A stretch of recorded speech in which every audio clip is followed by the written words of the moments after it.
Hi అందరికి, నేను మీ doctor దివ్య ప్రసాద్. ఇవాళ నేను మీకు పన్ను తీసిన తర్వాత ఎలాంటి జాగ్రత్తలు తీసుకోవాలి అండ్ ఎలాంటి సింటమ్స్ ఉంటే మీరు డెంటిస్ట్ ని కలవాలి అనేది ఈ వీడియోలో చెప్తాను. సో మీ నోట్లో కాటన్ ఆర్ గౌస్ పెడతారు కదా, అది 30 to 45 minutes తర్వాత తీయాలి. తీసేసిన తర్వాత చల్లగా ఏదైనా తీసుకోవాలండి, లైక్ కూల్ డ్రింక్ కానీ కూల్ జ్యూస్ కానీ ప్లెయిన్ వెనిలా ఐస్ క్రీమ్ కానీ తీసుకుంటే బెటర్గా ఫీల్ అవుతారు. 24 గంటల పాటు అనేది ఉయ్యకూడదండి, అంటే స్ప్లిట్ చేయకూడదు. అలా చేస్తే ప్రెషర్ క్రియేట్ అవుతుంది. సో దానిలో నుంచి సాకెట్లో నుంచి క్లాట్ బయటకు వస్తుంది, హీలింగ్ అనేది డిలే అవుతుంది. పన్ను తీసిన day 1 అండి ఐస్ ప్యాక్ అనేది పెట్టుకోవాలి. సో అది పెట్టుకోవడం వల్ల మీకు స్వెల్లింగ్ అనేది రెడ్యూస్ అవుతుంది అనమాట. day 2 నుంచి గోరువెచ్చని నీటిలో సాల్ట్ వేసుకొని 5 to 6 times గార్గిల్ అనేది చేయాలి. అలా చేస్తే హైజీన్గా ఉంటుంది, సాకెట్లో ఫుడ్ లాజ్ ఉన్నా వచ్చేస్తుంది, హీలింగ్ కూడా ఫాస్ట్గా ఉంటుంది. ఒక 2 to 3 days స్మోకింగ్ అనేది చేయకూడదండి, స్ట్రా కూడా యూజ్ చేయకూడదు, ఎందుకంటే అది సక్షన్ క్రియేట్ చేస్తుంది కాబట్టి హీలింగ్ అనేది మనకి డిలే అవుతుంది.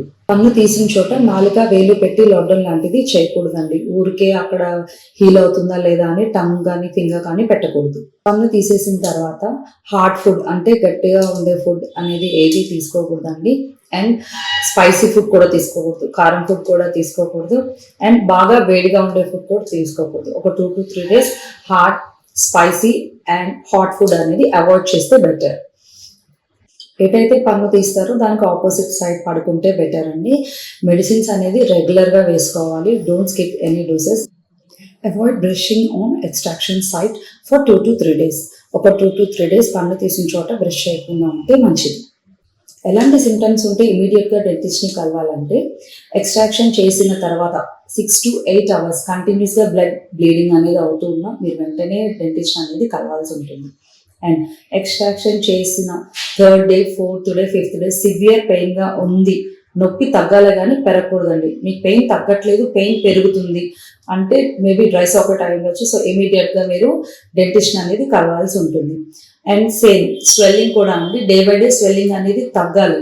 అలా కాకుండా స్వెల్లింగ్ అనేది పెరుగుతున్నా కూడా మీరు డెంటిస్ట్ అనేది కలవాల్సి ఉంటుంది.